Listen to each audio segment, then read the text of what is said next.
الصلاة والسلام عليك يا سيدي يا رسول الله وعلى آلك وأصحابك يا سيدي يا نبي الله. الصلاة والسلام عليك يا سيدي يا نبي الله وعلى آلك وأصحابك يا سيدي يا نور الله. الصلاة والسلام عليك يا سيدي يا نور الله وعلى آلك وأصحابك يا رحمة للعالمين. مولاي صل وسلم دائما أبدا على حبيبك خير الخلق كلهم. هو الحبيب الذي ترجى شفاعته لكل حول من الأهوال مقتحم. مولاي صل وسلم دائما أبدا على حبيبك خير الخلق كلهم. محمد سيد الكونين والثقلين والفريقين من عرب ومن عجم. مولاي صل وسلم دائما أبدا على حبيبك خير الخلق كلهم. ثم الرضا عن أبي بكر وعن عمر وعن علي وعن عثمان ذي الكرم.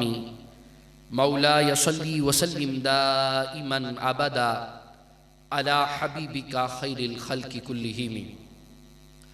اللہ جل جلالہ و تم برحانہ و عظم شانہ کی حمد و ثنا، درود لامحدود آقا نامیدار مدنی تاجدار شب اسرا کے دلہ والی ارض و سما جانے کائنات بلکہ جانے دو جہانے کائنات، شافع عرصہ محشر رافع اسود و احمر رافع ارذل و اسکر قاسم سبیل و کوثر متصرف خشک و تر باذن رب اکبر. مظہر غفار مہمان شب اسرا مقیم قصر دنا رازدار رب العلا حبیب ذات کبریا پیکر استفاء و اجتبا جناب سیدنا و مولانا محمد مصطفیٰ صلی اللہ علیہ وعلا آلہ وصحابہ وسلم کی بارگاہ عالیہ میں درود و سلام کا نذرانہ پیش کرنے کے بعد، واجب الاحترام ذوی الاحتشام جملہ سامعین و ناظرین، السلام علیکم ورحمۃ اللہ وبرکاتہ. حضور سرور عالم نور مجسم شفیع معظم صلی اللہ علیہ وآلہ وسلم کے ایک فرمان سے اپنی گفتگو کا آغاز کروں گا. حضور سرور عالم نے ارشاد فرمایا کہ انما الاعمال بالنیات، فرمایا کہ اس بات میں کوئی شک نہیں ہے کہ اعمال کا دار و مدار نیتوں پر ہے. انسان جو بھی عمل کرتا ہے اس کے پیچھے نیت ہے، اور نیت دو طرح کی ہے. پہلی نیت تو یہ ہے کہ انسان عمل اس لیے کرتا ہے کہ میرا رب مجھ سے راضی ہو جائے. دوسری نیت یہ ہے کہ لوگ مجھے کہیں کوئی نمازی ہے، نماز پڑھ رہا ہے تو کہیں کہ لوگ کہیں کہ یہ بڑا نمازی ہے. حاجی ہے تو حاجی اس لیے کرے گا کہ لوگ کہیں حاجی ہے. یعنی نیتیں کتنی طرح کی ہو گئیں؟ دو طرح. ایک رب کو راضی کرنے کے لیے عبادت ہے، اور ایک کیا ہے؟ لوگوں کو راضی کرنے کے لیے عبادت کی جا رہی ہے. حضور سرور عالم نور مجسم شفیع معظم صلی اللہ علیہ وسلم نے ارشاد فرمایا، یہ جو تم اعمال کر رہے ہو، اعمال جو انسان کر رہا ہے، میں عبادت کر رہا ہوں، یہ میرے دل کا معاملہ ہے. میں اندر کیا سوچ رہا ہوں، میری نیت کیا ہے. پروردگار عالم کے سونے محبوب نے ارشاد فرمایا کہ اللہ رب العزت تمہاری جسموں اور تمہارے جانوں کی طرف نہیں دیکھتا، بلکہ اللہ رب العزت تمہارے دل کی طرف دیکھتا. جسم جان حلیہ میں نے بنا لیا، یہ تو آپ کی نظروں میں ہے نا کہ آپ کہیں گے حلیہ ٹھیک ہے، حاجی نمازی ہیں. حدیث پاک میں سرکار نے یہ کیوں ارشاد فرمایا کہ اللہ تمہارے جسموں اور تمہاری جانوں کی طرف نہیں دیکھتا؟ اس لیے کہ میں اور آپ دیکھ رہے ہیں اور اس کی طرف سے اندازہ لگا رہے ہیں اندر کھاتا کیا ہے کوئی نہیں پتا. اندر کھاتا کیا ہے بندے کو پتا ہے یا بندے کو رب کو پتا ہے؟ جب رب کو پتا ہے تو اللہ نے فرمایا اللہ تمہارے دلوں کو دیکھتا ہے کہ بندہ عمل کر رہا ہے تو بندہ کر کس کے لیے رہا ہے؟ میرے لیے کر رہا ہے یا لوگوں کے لیے کر رہا ہے؟ نیت کا اعتبار ہے. اس لیے فرمایا کہ ہمارے صوفیہ کرام جب لوگوں کو بیعت کرتے تو کئی سال صرف لوگوں کی نیت درست فرماتے تھے کہ اعمال جب سارو اسی دار و مدار نیتوں پر ہے تو اپنی نیت کو درست کیا جائے. نیت کو درست کرنے تو اس پر بھی اجر ہے. ایک بزرگ ہے، کسی صاحب نے مکان بنوایا نیا، تو کہنے لگے حضرت تشریف لائیے دعا کر دیجئے گا.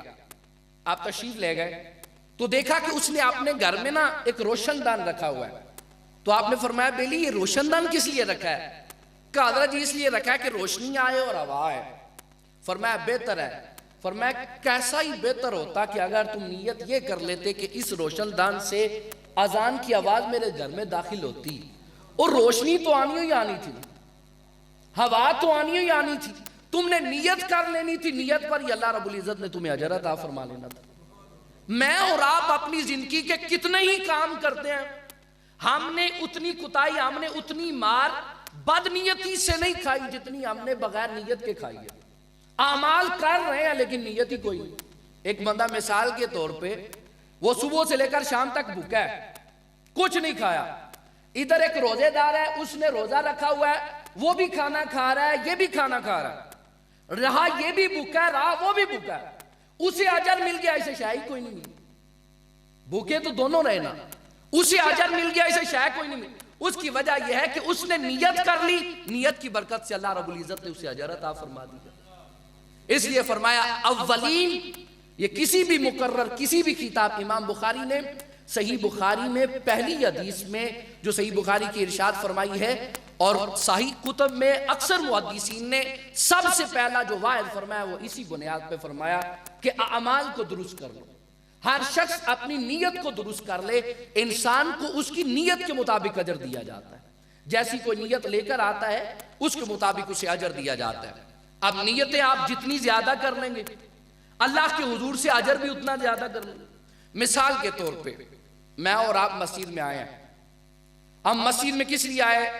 آپ نے اور میں نے صرف ایک نیت کی ہے کہ ہم نماز پڑھنے کے لیے آئے، لیکن اجر کہاں ہے؟ اجر ہے نیت پر۔ لیکن ایک کام میں ہم کتنی نیتیں جمع کر سکتے تھے؟ میں گھر سے نکلتا تو پہلی نیت میں یہ کرتا کہ اللہ رب العزت کے مؤذن نے، منادی نے مجھے ندا دی ہے، میں اس کی ندا پہ لبیک کہتے ہوئے مسجد میں جا رہا ہوں، ایک نیت ہو گئی، نیت پہ اجر مل گیا۔ اب دوسری کیا ہے؟ اللہ رب العزت کا پاک کلام ہے مسجدوں کو آباد کرو، اور مسجدوں کو مومن ہی آباد کریں گے۔ میں اس نیت سے جا رہا ہوں کہ میں جا کے مسجد کو آباد کروں گا، اب نیت دوسری شامل ہو گئی، اب ایک اجر نہیں رہا، اجر دگنا ہو گیا، کام ایک ہی ہے۔ اللہ کا پاک کلام ہے جی مسجد کو مومن آباد کرتے ہیں، مسجد میں آگے نیت کام ایک ہے، نیتیں دو کر لی، اضافہ ہو گیا۔ تیسری نیت یہ کر لی کہ میں نے مسجد میں جانا ہے، اور سرکار نے ارشاد فرمایا کہ جتنی دیر مسجد میں رہو کوشش کرو کہ اعتکاف کی نیت ہو۔ میں مسجد میں جاؤں گا، جا کے اعتکاف کی نیت کروں گا۔ جتنی دیر آ کے انسان مسجد میں اعتکاف کی نیت سے بیٹھا رہتا ہے، اللہ کے فرشتے اس کے نامہ اعمال میں ثواب لکھتے رہتے ہیں۔ عمل نہیں کیا، ابھی عمل نہیں کیا، ابھی گھر سے صرف نیت کر کے مسجد میں آ رہا ہے کہ میں مسجد میں جاؤں گا، جا کے اسے آباد کروں گا، جا کے اعتکاف کی نیت کروں گا۔ اب صرف نیت کی تو چوتھی نیت کا ثواب بھی ملے گا۔ آ کے کیا، ابھی عمل کوئی نہیں ہے، صرف نیت کر رہا ہے۔ اب پنجواں اجر کیا، پنجویں نیت کیا کی؟ جی میں مسجد میں جاؤں گا، جا کے مسجد میں جا کے اللہ کا ذکر کروں گا، اللہ کے ساتھ لو لگاؤں گا، ایک نیت یہ شامل ہو گئی، اب اس کا ثواب بھی مل گیا۔ اور میں اور آپ اکثر مجالس میں بھی جاتے ہیں تو ویسے ہی ناک رکھنے کے لیے چلے جاتے ہیں، لیکن ہمیں پتہ نہیں ہے کہ اللہ رب العزت نے ان مجالس کی قدر کتنی رکھی ہے، اللہ کے حضور سے انعام کتنا ہے۔ حضور سرور عالم نور مجسم شفیع معظم صلی اللہ علیہ وآلہ وسلم نے ارشاد فرمایا کہ صبح ہوتے ہی اللہ رب العزت کے فرشتے دنیا میں تشریف لاتے ہیں اور ذکر کے حلقوں، ذکر کی مجلسوں کو ڈھونڈتے ہیں کہ کہاں بیٹھ کے لوگ اللہ کا ذکر کر رہے ہیں۔ فرماتے ہیں اگر کسی فرشتے کو کوئی لوگ، چند لوگ بیٹھ کے اللہ کا ذکر کرتے ہوئے مل جاتے ہیں، وہ دوسروں کو بلاتا ہے، او بھائی ادھر آؤ، تمہارا مقصود یہاں ہے، تمہارا مطلوب یہاں ہے، جنہیں ڈھونڈ رہے تھے وہ تو یہاں بیٹھے ہیں۔ فرشتے قریب آتے ہیں، حدیث پاک میں آتا ہے اس مجلس کو گھیر لیا جاتا ہے، فرشتے اپنے پروں سے لے کر آسمان دنیا تک، آسمان تک اپنی رحمت کے پروں سے اس مجلس کو گھیر لیتے ہیں، مجلس برخاست ہوتی ہے، وہ فرشتے رب کے حضور دوبارہ جاتے ہیں۔ میرا پروردگار عالم فرشتوں کو پوچھتے فرشتوں کہاں گئے تھے؟ میرے پروردگار کو پتا ہے کہ فرشتے کہاں گئے تھے، لیکن رب پھر فرشتوں کو پوچھتا ہے، ہاں بھائی بتاؤ کہاں گئے تھے؟ صوفیہ فرماتے ہیں رب پوچھتا کیوں ہے؟ اس لیے کہ جب اللہ رب العزت نے جناب حضرت آدم کو پیدا کرنا چاہا نا، تو فرشتوں نے کہا مالک اسے پیدا نہ کرنا، یہ جا کے زمین میں خونریزیاں کرے گا، تیری نافرمانیاں کرے گا۔ پروردگار عالم فرشتوں سے اس لیے پوچھتا ہے تم تو کہتے تھے یہ نافرمانیاں کرے گا، یہ خون ریزیاں کرے گا، وہ کوئی اور ہے۔ میرے بندوں تو دیکھو گھروں کے کام چھوڑ کے مسجد میں آ کے میرا ذکر کر رہا ہے، مسجد میں آ کے میرا ذکر کر رہا ہے، اور میرے بندے یہ ہیں۔ پروردگار عالم فرشتوں کو مخاطب کر کے کہتا ہے کہاں گئے تھے؟ مالک وہ تیری زمین پہ گئے تھے، اور فلاں جگہ ہم نے دیکھا تیرے بندے بیٹھ کے تیرا ذکر کر رہے تھے۔ میرا پروردگار عالم ارشاد فرماتا ہے فرشتوں کیا انہوں نے مجھے دیکھا ہے؟ کہا مالک نہیں دیکھا۔ فرمایا بن دیکھے ہی میرا ذکر کر رہے تھے؟ کہا مالک ہاں بن دیکھے ہی تیرا ذکر کر۔ فرمایا اگر مجھے دیکھ لیتے؟ کہتے جی مالک اگر تجھے دیکھ لیتے تو اور طرف کے ساتھ تیرا ذکر کرتے۔ پروردگار عالم فرشتوں اس کے عرض کرتا ہے فرشتوں بتاؤ کیا کوئی چیز مانگ بھی رہے تھے؟ ہاں مالک وہ تیری جنت کا سوال کر رہے تھے۔ میرا پروردگار ارشاد فرماتا ہے انہوں نے جنت دیکھی ہے؟ کہا مالک نہیں دیکھی۔ فرمایا اگر دیکھ لیتے تو کہا مالک اور ذوق اور شوق سے عبادت کر۔ فرمایا کسی چیز سے پناہ بھی مانگ رہے تھے؟ کہا مالک ہاں تیری جہنم سے پناہ مانگ رہے تھے۔ فرمایا انہوں نے جہنم دیکھی ہے؟ کہا مالک نہیں دیکھی۔ فرمایا اگر دیکھ لیتے تو عرض کرتے ہیں مالک اگر تیری جہنم دیکھ لیتے تو اور طرف کے ساتھ اس سے پناہ مانگتے۔ پروردگار عالم فرشتوں کو مخاطب کر کے کہتا ہے فرشتوں میرے بندے دوسرے کاموں میں مشغول ہیں، اور یہ مجلس میں یا مسجد میں بیٹھ کے میرا ذکر کر رہے ہیں، نہ انہوں نے مجھے دیکھا، نہ انہوں نے میری جنت کو دیکھا، نہ میری جہنم کو دیکھا، صرف میری رضا کے لیے مسجد میں بیٹھ کے ذکر کر رہے ہیں۔ فرشتوں گواہ ہو جاؤ اس مجلس میں جتنے بھی آئے بیٹھے تھے میں نے سبھی کے گناہوں کو بخش دیا۔ ابھی سبحان اللہ کی صدا آپ کہہ سکتے ہیں کیونکہ آپ کے آنے کا مقصد بھی پورا ہو جائے گا۔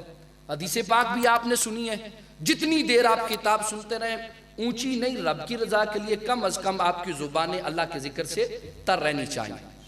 اتنا بڑا اجر ایک مجلس سے اللہ رب العزت بخشش کر رہا ہے تو پھر انداز ہے ہمیں اپنانا بھی چاہیے۔ اب فرشتے عرض کرتے ہیں مالک ہم گواہ ہو گئے، وہ جتنے آئے بیٹھے تھے سبھی گئے، لیکن مالک آج ہم تو ذکر کی نیت کر کے نہیں آئے، لیکن مالک ہمارے لیے آج اجر ہے، ہم آ تو گئے، اجر بھی ہے کوئی؟ تو فرشتے عرض کرتے ہیں مالک ان میں ایک ایسا بھی تھا جو ذکر کی غرض سے نہیں آیا تھا، وہ تو گزر رہا تھا، اس نے دیکھا لوگ بیٹھے ہوئے ہیں، وہ بھی آ کے بیٹھ گیا۔ جیسے دنیاوی مقاصد میں ہم ناک رکھنے کے لیے چلے جاتے تو اگلا بندہ یہی نہ کہے کہ آیا کیوں نہیں۔ مالک وہ تیری رضا کے لیے نہیں بیٹھا ہوا، وہ تو ویسے ہی آیا بیٹھا تھا۔ پروردگار عالم کہتا ہے میں نے اسے بھی بخش دیا۔ فرشتے عرض کرتے ہیں مالک اسے کیوں؟ فرمایا جو ذکر کرنے والوں کے ساتھ بیٹھتا ہے ہم اسے بد نصیب نہیں رہنے دیتے، ہم اسے بھی ایک خوش بخت بنا دیتے ہیں، ہم اس کے بھی مقدروں کو سنوار دیتے ہیں۔ اس لیے کہا جاتا ہے کہ کلیاں ذکر کرندہ اور مجلس سے فائدہ ہے، لیکن اہل اللہ دی بارگاہ بہ کے ذکر کرندہ اور فائدہ ہے۔ وہ دی برکت اے وے کہ جدو اونا تے رحمت اتر دیے تے اللہ نال باقیہ تے بھی رحمت فرمان۔ اس لیے آج کے بعد یہ خدا کے گھر میں نیت کر کے جائیں کہ ہم جس مجلس میں جائیں گے اس ارادے کے ساتھ جائیں گے کہ ہم اس مجلس میں بیٹھ کے خدا کا ذکر کریں گے۔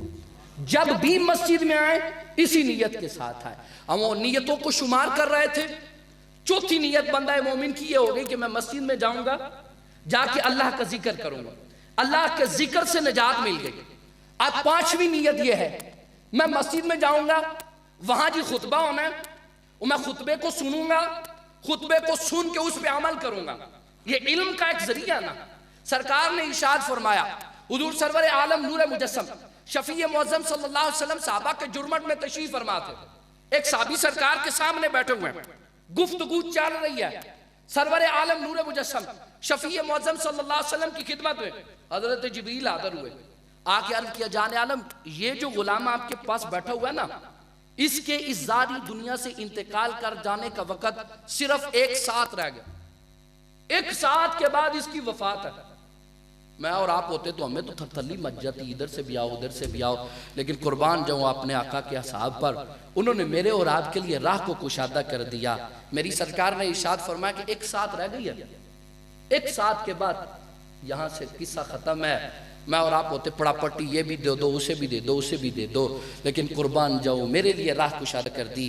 سرکار کے قدموں کو ہاتھ لگا کے کہا جان عالم 1 ساعت رہ گئی ہے، اور ساتھ بھی بڑی قیمتی ہے، وقت تو ویسے ہی قیمتی ہے، حضور مجھے ایسا عمل بتائیں جو اللہ کے حضور سب سے زیادہ افضل ہے، ایسا عمل بتائیں جو اللہ کے حضور سب سے زیادہ افضل ہے۔ یعنی اب آخری 1 ساعت ہے، 1 ساعت ہمارے ہاں 1 گھنٹے کے لیے استعمال ہوتا ہے، مالک ایک ساتھ ہے، عصر کا وقت تھا، صحابہ فرماتے ہیں مغرب سے پہلے وہ انتقال کر گیا، حضور ایک ساتھ رہ گئی ہے، مجھے بتائیں میں کون سا عمل کروں، اور ایسا عمل بتائیں جو عمل اللہ کے حضور سب سے زیادہ مقبول ہو۔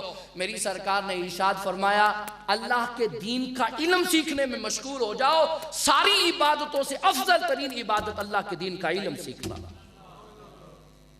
ساری عبادتوں کی جان ہے اللہ کے دین کا علم، اس لیے کہ نماز اللہ کا دین کا علم ہوگا تو نماز پڑھنی آئے گی، زکوٰۃ کی ادائیگی پہلے علم آئے گا تو زکوٰۃ ادا کرو گے نا، حج کا فریضہ ہے علم ہوگا تو حج ادا کرو، کائنات کی جتنی بھی عبادتیں ہیں تیرے پاس علم ہوگا تو عبادتیں ادا کرو گے کہ کوئی نہیں۔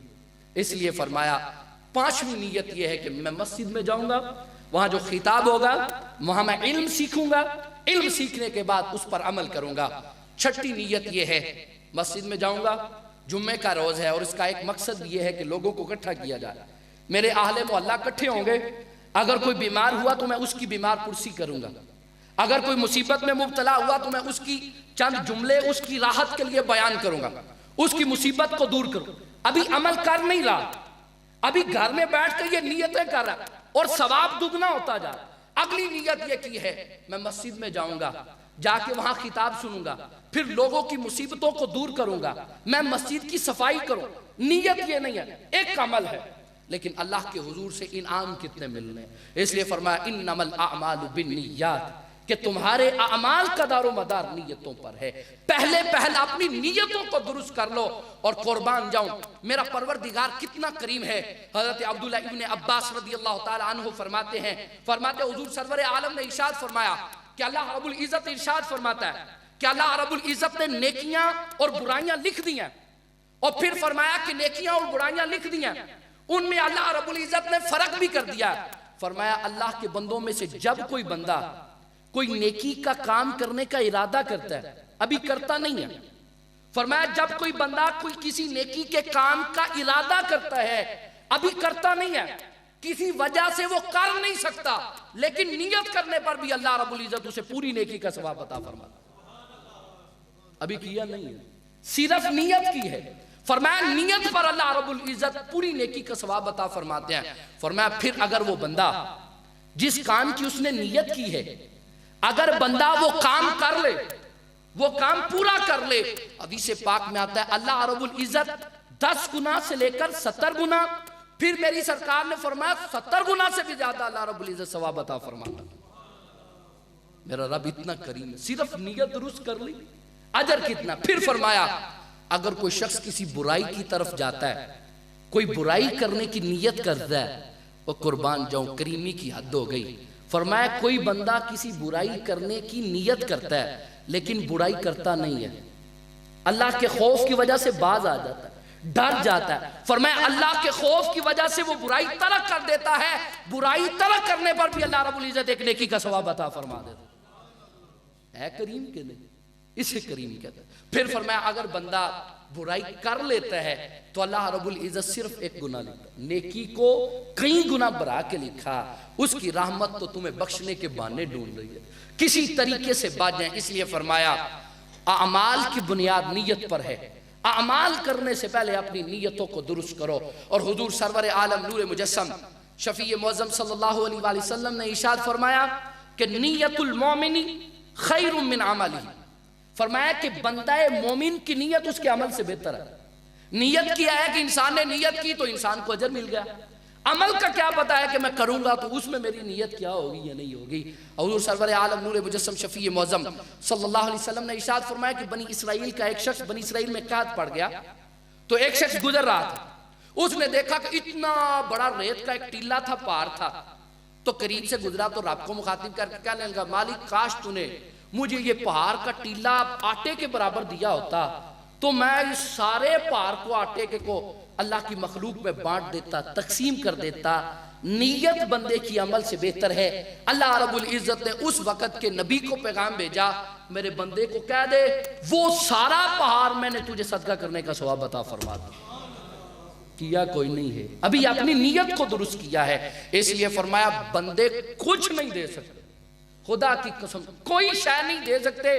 انسان آئے صبح تہجد کے وقت اٹھے، اس وقت کے جب لوگ کانپ رہے ہیں اپنے بستروں میں سو کے آرام کر رہے ہیں، ٹھنڈے پانی کے ساتھ وضو کرے اور وضو کر کے رب کے حضور آئے اور آ کے مسجد میں جھکے اپنا ٹائم ضائع کر دے اور پھر نیت یہ ہو کہ لوگ مجھے نمازی کہہ دیں گے، اور تیری عبادت کا اجر یہ نہیں ہے کہ لوگ تجھے نمازی کہیں، وہ تو ایسا کریم ہے، اس کی حضور سے تجھے ایسا اجر ملے گا تیرے وام و خیال میں نہیں ہے۔ لیکن اگر تو رب کی رضا کے لیے عمل کرے گا تو نمازی تو شاید کو نہیں، رب مخلوق کو تیرے پیچھے لگا، لیکن کار تو صحیح نا۔ حضور سرور عالم نور مجسم شفیع معظم صلی اللہ علیہ وآلہ وسلم نے ارشاد فرمایا کہ بنی اسرائیل کے 3 اشخاص سے صحیحین میں حدیث موجود ہے، صحیح بخاری میں، صحیح مسلم میں اور دیگر کئی احادیث میں کی کتب میں یہ حدیث پاک موجود ہے۔ سرور عالم نے ارشاد فرمایا کہ بنی اسرائیل کے 3 شخص کسی جگہ سفر پہ جا رہے تھے، تو راستے میں آندھی طوفان آ گئی، تو وہ جنگلی سفر تھا، پہاڑوں کا سفر تھا۔ انہوں نے دیکھا کہ پہاڑ میں غار ہے، تو وہ اپنی رات گزارنے کے لیے اس غار میں چلے گئے۔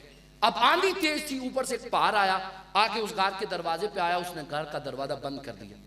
اب دور ایسا تھا کہ نکلنے کی بڑا ٹیلے لگایا انہوں نے وہاں سے نکلنے کا، لیکن گنجائش کوئی نہیں۔ اب سامنے موت نظر آ رہی ہے کہ کسی کو آواز بھی نہیں دے سکتے، بالکل غار کا منہ بند ہے، کس کو مدد کے لیے بلائیں، کس کو پکاریں، کس کے حضور اپنی التجائیں کریں۔ اب ایک سیانہ تھا، انہوں نے کہا کہ یار اتنی زندگی گزاری ہے، کوئی نہ کوئی کام تو ہم نے اپنے رب کی رضا کے لیے کیا ہوگا نا یار، یاد کرو اگر کوئی کام رب کی رضا کے لیے کیا نا تو آج رب کے حضور اس کا واسطہ دے کے، اس کا ترلا، اس کا وسیلہ لے کے دعا مانگو، اللہ ہمیں اس مصیبت سے چھٹکارا دے۔ پہلے نے ہاتھ اٹھا کے دعا مانگی، کہا مالک تو بہتر جانتا ہے، تو نے مجھے بکریوں کی دولت سے نوازا ہے، میں سارا دن بکریاں چراتا ہوں، بکریاں چرا کے جب رات کو گھر واپس آتا ہوں نا تو بکریوں کا دودھ دو کے سب سے پہلے میں اپنے والدین کو پلاتا ہوں، حتیٰ کہ میرے بچے بھی ہیں، میری بیوی بھی ہے۔ لیکن مالک ایک دن ایسا تھا کہ مجھے آنے میں دیر ہو گئی، میرا ارادہ اور میری خواہش اور میرا طریقہ یہ تھا کہ میں گھر میں آ کے سب سے پہلے دودھ اپنے والدین کو پلاتا تھا۔ میں گھر میں آیا تو دیکھا میرے والدین انتقال کر گئے، تو میں نے وہ دودھ کا پیالہ لیا، والدین کے سرانے آیا، میں نے والدین کو جگانا مناسب نہیں سمجھا، میں ساری رات پیالہ لے کے کھڑا رہا، لیکن والدین کو جگایا نہیں کہ کہیں والدین کی نیند خراب نہ۔ صحیح حدیث ہے کہ ساری رات میں کھڑا رہا، میرے بچے میرے پاؤں کے ساتھ بھوک کی شدت کی وجہ سے چمٹتے رہے، ابا ہمیں پلا دے، ابا ہمیں پلا دے، لیکن والدین کی محبت اور تیری رضا کے لیے مالک ساری رات بچوں کو بھوکا رکھا، لیکن میں نے صبح اٹھ کے والدین کو ہی پلایا تھا۔ مالک اگر وہ عمل تجھے قبول ہے، اس عمل کی وجہ سے ہمیں اس مصیبت سے نجات دے دے۔ فرماتے تھوڑا سا پتھر کھسکا، لیکن بندہ ابھی نہیں نکل سکتا تھا۔ دوسرے نے ہاتھ اٹھایا، کہا مالک تو بہتر جانتا ہے کہ میرے ایک چچا کی بیٹی ہے، ایک وقت میں مجھے اس کے ساتھ عشق ہو گیا اور محبت اس طرح کی آئی کہ میں نے اسے زنا کی دعوت دی۔ اس نے کہا کہ 120 دینار لے کر آؤ، پھر تمہیں میں کوشش کروں گا۔ فرماتا میں نے محنت کی، محنت کر کے 120 دینار کمائے، وہ آ گئی میرے پاس، میں اس کے ساتھ غلط کام کرنے لگا تو اس نے مجھ سے کہا اللہ سے ڈر جاؤ۔ اس کی زبان سے یہ جملے ادا ہوئے کہ اللہ سے ڈر جاؤ، تو مالک میرے وجود میں تیرا خوف قائم ہو گیا، تیرے خوف کی وجہ سے وہ میں نے گناہ ترک کر دیا، 120 دینار بھی اسے دے دیے۔ مالک اگر یہ عمل تجھے قبول ہے تو ہمیں اس مصیبت سے نجات دے دے، اگر تیری رضا کے لیے تھا مصیبت سے نجات، میں پتھر تھوڑا سا اور کھسکا، لیکن بندہ ابھی بھی نکل نہیں سکتا۔ تیسرے نے ہاتھ اٹھائے، کہا مالک تو بہتر جانتا ہے، فلاں موقع پہ ایک مزدور میرے پاس مزدوری کرنے آیا تھا، وہ اپنی مزدوری نہیں لے کے گیا تھا، اس کے پیسوں سے میں نے چاول خریدے، وہ چاول میں نے بوئے، اللہ نے اس کی اتنی برکتیں دی، اتنی برکت دی کہ میں نے اس کے مزدوری سے میں نے بھیل بھی لیے، بکریاں بھی لی، چرواہے بھی لیے، حتیٰ کہ 2 پہاڑوں کے درمیان پورا میرا مال مویشی آتا تھا۔ عرصہ گزر گیا، عرصے کے بعد وہ بندہ میرے پاس آیا اور آ کے کہنے لگا وہ میں تیرے پاس ایک دن کام کیا تھا، میری مزدوری رہتی ہے، تو میں نے کہا دونوں پہاڑوں کے درمیان جتنے بھی مویشی ہیں تیرے ہیں، بڑا ہی اوکھا ہے۔ وہ کہنے لگا میرے ساتھ مذاق کر رہے ہو؟ کہا نہیں، یہ واقعی تیرے ہیں، تو اس دن مزدوری نہیں لے کے گیا تھا، اس کے میں نے چاول خریدی اور میں نے بیج بویا، اس فصل سے، اس پھل سے اللہ رب العزت نے یہ اتنا انعام کیا، جات تیرے ہیں، بڑا ہی اوکھا ہے. آپ فرماتے ہیں وہ بندہ سارا کچھ ہی لے گیا, مالک میں نے تیری رضا کے لیے یہ عمل کیا. پتھر اور تھوڑا سا کس کا. اب بندے کے نکلنے کی جگہ ہو گئی, تینوں باہر نکلے. واقعہ کا مقصد اور مطلب کیا ہے؟ عمل رب کی رضا کے لیے تھا.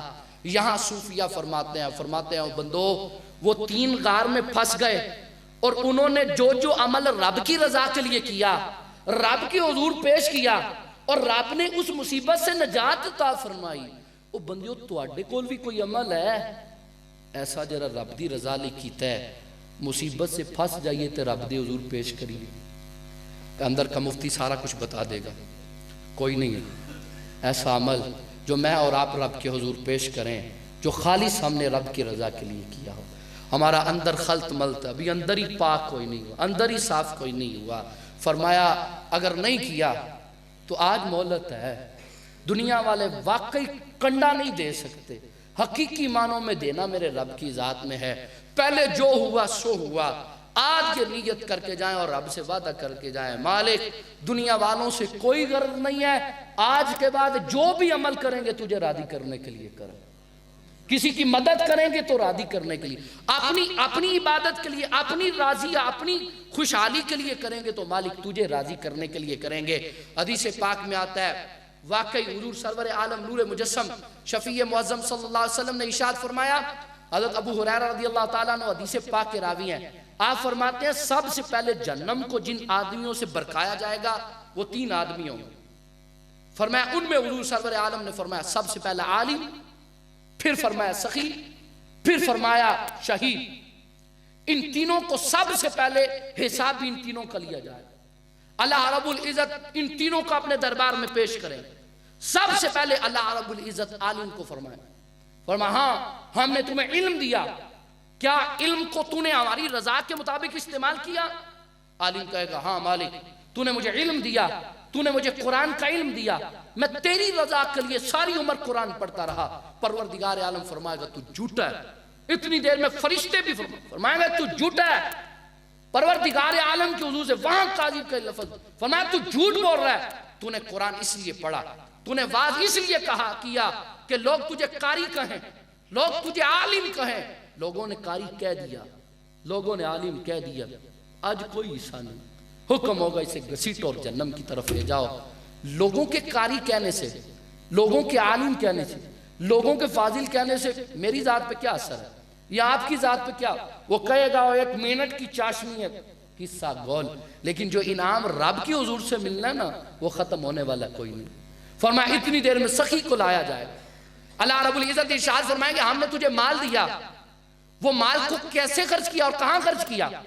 وہ سخی کہے گا مالک تو نے مال دیا, میں تیری رضا کے لیے لوگوں کو بانٹتا رہا, جب بھی کوئی میرے دروازے پہ آتا تھا میں خالی نہیں لٹاتا تھا.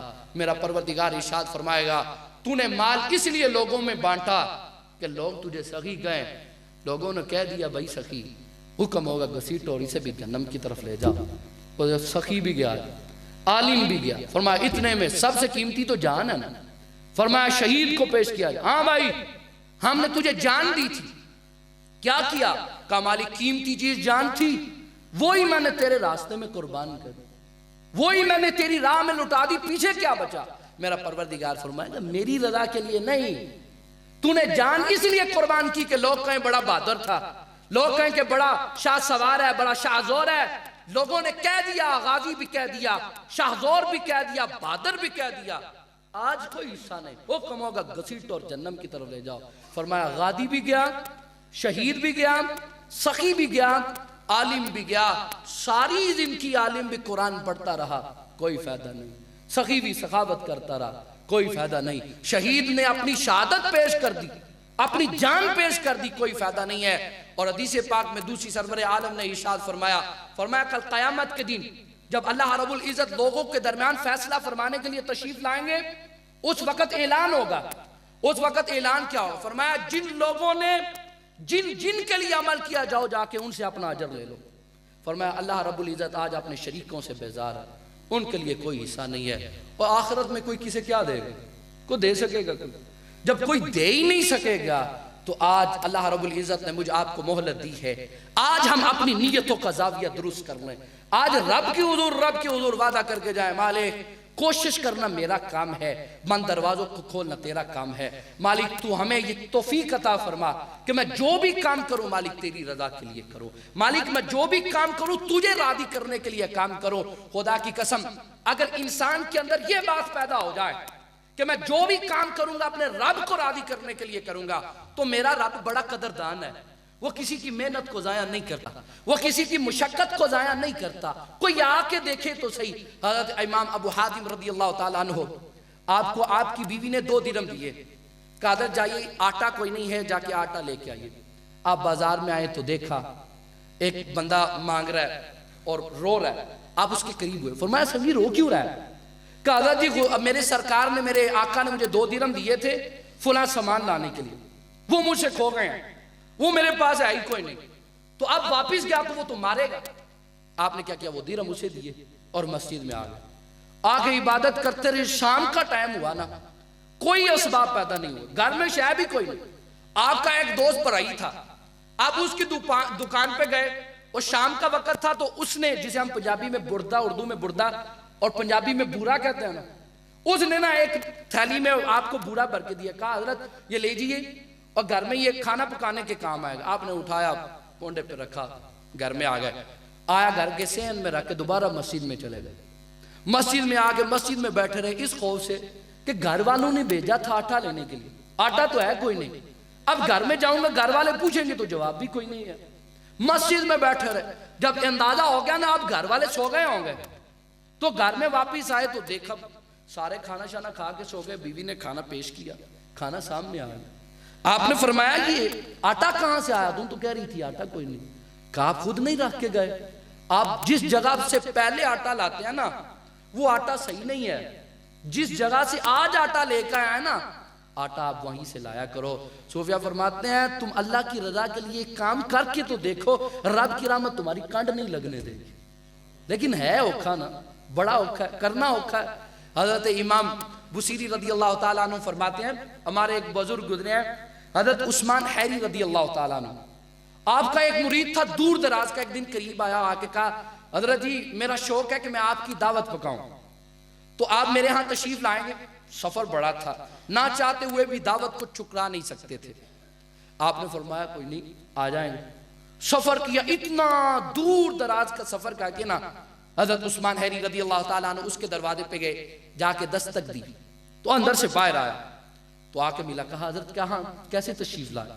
آپ نے فرمایا تو نے آج مجھے دعوت نہیں دی تھی آج کے دن؟ کہا حضرت جی دعوت دی تھی لیکن یاد نہیں رہا، کھانا بھی نہیں پکایا اور پاس شے بھی کوئی نہیں کہ میں آپ کی دعوت کر سکوں۔ آپ نے فرمایا کوئی بات نہیں ہم پھر آ جائیں گے۔ یہ جملے زبان سے ادا کرنے بڑے سوکھے ہیں لیکن حقیقت میں بڑے اوکھے ہیں۔ میں تو کہتا ہوں میں آؤں تو استقبال کے لیے باہر لوگ کھڑے ہونے چاہیے، نہیں ہے تو حضرت صاحب ناراض ہیں، نام چھوٹا ہے بڑا ہے، یہ پروٹوکول ہے، لیکن جنہوں نے خدا کی ذات پہ حقیقی معنوں میں خدا کو مانا ہے وہ لوگوں سے بیزار ہو گئے۔ انہوں نے ان اجری الا علی رب العالمین، میرا اجر میرے رب کے ذمہ ہے، جب دینے والا ہی وہ ہے، جب ہے ہی اس کے پاس تو وہی دے گا، میں لوگوں سے کیوں امید؟ بڑا ہی اوکھا ہے۔ آپ نے فرمایا سنگی کوئی بات نہیں ہم پھر آ جائیں گے، ہمارا کیا ہے؟ جی ٹھیک ہے۔ آپ کافی آگے نکل گئے نا، ایک چوک آتا تھا، آپ چوک میں گئے تو پیچھے سے دوڑتا ہوا آیا، کہا جی حضرت جی آپ اتنی دور دراز سے سفر کر کے تشریف لائے ہیں اور میری بھی مت ماری گئی، میں نے آپ کو پوچھا ہی کوئی نہیں۔ حضرت جی تشریف تو لائے، میں نے یہ بھی نہیں دیکھا کہ گھر میں کوئی شے ہے کہ نہیں ہے، آپ تشریف لائیں گھر میں کوئی شے ہوئی تو میں آپ کی خدمت میں پیش کر دوں گا۔ وہاں سے آنا بھی بڑا اوکھا تھا۔ آپ دوبارہ اس کے ساتھ آئے، دسترخوان لگایا، دسترخوان پہ بیٹھ گئے، تھوڑی دیر کے بعد اندر سے آ کے کہنے لگا حضرت میں نے چپا چپا ڈھونڈ لیا ہے، کھانے کے لیے شے کوئی نہیں ملی۔ آپ نے فرمایا کوئی بات نہیں ہم پھر آ جائیں گے۔ اللہ اکبر، بڑا ہی اوکھا ہے، بڑا ہی اوکھا ہے اٹھنا، دسترخوان سے اٹھنا واقعی اوکھا۔ آپ اٹھے دوبارہ چوک کی طرف گئے، پھر دوڑتا ہوا گیا، جا کے کہا حضرت جی وہ میں ڈھونڈ رہا تھا تو مجھے وہ سرکہ مل گیا، سرکہ کہتے ہیں آچار کا، آج طرح طرح کی روٹیاں نہ ہوں تو ناراض ہو جاتے ہیں ہم، جی یہ اس طرح کی نہیں تو یہ اس طرح کی نہیں۔ حقیقی معنوں میں جو اللہ کے بندے تھے نا، حضور سیدنا غوث اعظم رضی اللہ تعالیٰ عنہ نے فرمایا کہ آدھی فقیری لوگوں کو کھلانے میں ہے، مخلوق کے خدا کی خدمت کرنے میں ہے۔ مجھے آج تک یہ فقیری سمجھ نہیں آئی کہ مرید پیروں کے دربار پہ جائیں تو وہاں دال روٹی، اور پیر صاحب آئیں تو مرید ادھار لے کے بکرا پکائے، یہ سمجھ میں نہیں آئی۔ حقیقت میں جو اللہ والے تھے وہ دنیا کے بھی وارث تھے اور بندوں کی دین کے بھی وارث۔ اور ڈاکٹر علامہ محمد اقبال رحمۃ اللہ تعالیٰ علیہ، آپ لاہور میں تھے تو آپ کے پاس اس وقت کے پیر صاحب آپ کو ملنے کے لیے آئے، آپ کے ساتھ کوئی عقیدت مند تھا، اسے پتا چلا کہ میرے پیر صاحب علامہ کے گھر آئے ہیں، وہ بھی آ گیا، آ کے کہنے لگا کہ حضرت یہ بھی معاملہ ہے، یہ بھی معاملہ ہے، بچی کی شادی بھی کرنی ہے اور 100 روپیہ مجھ پہ قرض بھی ہے، تو دعا کیجئے اللہ مجھے قرضے سے نجات عطا فرما دے۔ آپ نے دعا کی، اللہ سونا اسے قرضے سے نجات عطا فرما دے۔ وہ جانے لگا نا، اس نے 10 روپے جیب سے نکالے اور حضرت صاحب کو پیش کیے تو علامہ مسکرانے لگے۔ تو علامہ بھی بندہ، وہ بھی سمجھ گئے کہ بات واقعی کوئی ہے، علامہ مسکرانے لگے۔ وہ مرید چلا گیا تو وہ پیر صاحب پوچھنے لگے، علامہ جب اس نے مجھے پیسے دیے ہیں تو آپ مسکرائے کیوں ہیں؟ آپ نے فرمایا آپ کی دعا بڑی جلدی مقبول ہو گئی، اس وجہ سے مسکرایا۔ کہا جی حضرت جی سمجھ نہیں آئی، دعا کیسے قبول ہو گئی؟ وہ تو ابھی کنگال ہے۔ فرمایا آپ نے دعا کی، وہ پہلے 100 کا مقروض تھا، اب 110 کا مقروض ہو گیا۔ حضرت جی جو 10 جیب میں ڈالیں یہ پلے سے ڈال کے دیتے، وہ آپ کے پاس دعا کروانے کے لیے آیا ہے، آپ اس کے دین دنیا کے وارث ہیں، آپ اس کے لیے راہ کو کشادہ کرتے، بلکہ آپ نے اسے پہلے سے مقروض کر دیا۔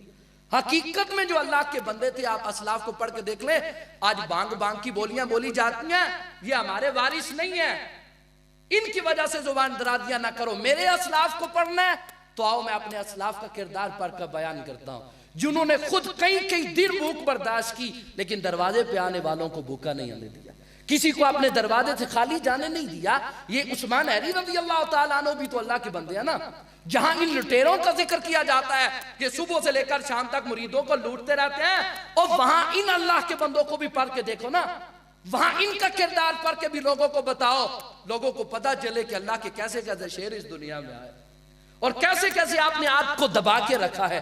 حضرت عثمان حیری رضی اللہ تعالیٰ عنہ دوبارہ آ گئے، فرمایا کوئی بات نہیں، سب سے لو ہے جسے سرکہ میں کہتے ہیں اچار، فرمایا کوئی گل ہم اچار کھائیں گے۔ اب جب اچار آیا نا، وہ لے کر آیا تو آ کے کہنے لگا حضرت جی وہ میں نے دیکھا نہیں تھا، یہ تو سرکہ بھی خراب ہے۔ آپ نے فرمایا کوئی گل نہیں سنگی، ہم پھر آ جائیں گے، کسی کے دروازے پہ اتنی دفعہ آ کے پھر کہنا پھر آ جائیں گے، واقعی بڑا اوکھا ہے، واقعی بڑا اوکھا ہے۔ آپ جب دروازے سے باہر نکلے تو قدموں میں گر کے کہنے لگا حضرت جی مجھے معاف کرنا، مجھے پتا تھا کہ آپ آئیں گے، لیکن میں تو آپ کو آزما رہا تھا، میں تو آپ کو آزما رہا تھا کہ میرے مرشد میں ظرف کتنا ہے، میرے مرشد میں بندہ نوازی کتنی ہے۔ خدا کی قسم حقیقی معنوں میں جنہوں نے خدا کو پایا ہے ان کا عمل دیکھو۔ آپ نے یوں چھٹکا کے کہا، فرمایا مجھے چرا نہیں، جو اخلاق تو میرے بتا رہا ہے یہ تو میرے شہر کے کتوں کے بھی ہیں کہ انہیں رزق ڈالا جائے تو وہ پیچھے پیچھے آتے ہیں، یہ اخلاق شلاق کوئی نہیں ہے۔ اسے کہتے ہیں بندہ نواز، اسے کہتے ہیں من کو دبانا، اندر میں یہ حوالہ پوری ہو جائے گا کہ اللہ والے حضور سیدنا غوث اعظم رضی اللہ تعالیٰ عنہ جنگل میں عبادت کر رہے تھے تو شیطان آیا، آ کے آپ کو وہ سام کی شکل میں آیا اور آ کے آپ کے جسم کے ساتھ چمٹ گیا، آپ نے پیچھے ہٹایا اٹھا، پھر جب انسانی شکل میں آپ کے قریب ہوا اور آپ کے پاس آیا، آپ کو تکلیف پہنچانا چاہیے تو آپ نے کلام پڑھا، اللہ کا حکم بھی ہے کہ کلام پڑھا، جب کلام پڑھا تو وہ دور ہو گیا، یہ وار ہے ایک طرح کا، کلام پڑھا تو دور ہو گیا، جب ٹیل لگا لیا نا دور صحیح حقیقی معنوں میں دور ہو گیا، تو جاتے جا کے کہنے لگا کہ حضرت جی آپ کو مبارک ہو، آپ کو آپ کے علم نے بچا لیا، یہ بھی بڑی ہوا ہے۔ حقیقی معنوں میں ریاکاری اور حقیقی معنوں میں تکبر آتا ہے، اس لیے گلے کے ساتھ لگ کے کہنے لگا حضرت جی مبارک ہو، آپ کو آپ کے علم نے بچا لیا۔ فرمایا ظالمہ جو وار پہلے کیا تھا وہ وار کم تھا، اب جو وار کر رہا ہے یہ پہلے سے بھی زیادہ تیرا ہے، اور ظالم مجھے میرے علم نے نہیں بچایا بلکہ مجھے میرے فضل نے بچایا، رب کے فضل نے بچایا، مجھے میرے رب کے فضل نے بچایا، میری تو ویلیو ہی کوئی۔ جب رب کا فضل انسان کے شامل حال ہوتا ہے پھر انسان کے پاس پاور کتنی ہے۔ حضور سرور عالم نور مجسم شفیع معظم صلی اللہ علیہ وآلہ وسلم نے ارشاد فرمایا، فرمایا کہ بنی اسرائیل کا ایک عابد تھا، ہر وقت اللہ رب العزت کی عبادت کرتا، ہر وقت عبادت کرتا. چند لوگ اکٹھے ہو کے نا اس عابد کے پاس چلے گئے اور جا کے کہا کہ فلاں جگہ ایک درخت ہے اور لوگ اس درخت کی پوجا کرتے ہیں، تو آپ اس درخت کو کاٹ دیں. غصہ آیا کہ لوگ اس درخت کی پوجا کر رہے ہیں، رب کو چھوڑ کے. کلارا لیا، کندھے پہ رکھا تو چلے گئے. راستے میں شیطان آیا، انسانی شکل کو دارا. میرے کریم فرماتے ہیں ملاقات ہوئی. اس عابد سے پوچھا کہاں جا رہے؟ تو اس عابد نے کہا فلاں جگہ درخت ہے، میں اسے کاٹنے کے لیے جا رہا ہوں. اس نے کہا حضرت جی آپ کا وقت اتنا قیمتی ہے، وہ بے معنی اور بے مقصد درخت ہے، اتنا قیمتی وقت آپ اپنی عبادت ترک کر کے وہاں جا رہے ہیں، اپنا وقت کیوں ضائع کر رہے ہیں؟ آپ نے فرمایا اس درخت کی وجہ سے لوگ شرک میں مبتلا ہیں، اور شرک کا قلع کما کرنا سب سے بڑی عبادت ہے، میں وہاں بھی عبادت کے لیے جا رہا ہوں. کہا جی اگر آپ درخت کاٹیں گے تو پھر میرے مقابلے کے لیے تیار ہو جائے. تو میں کوئی بات نہیں.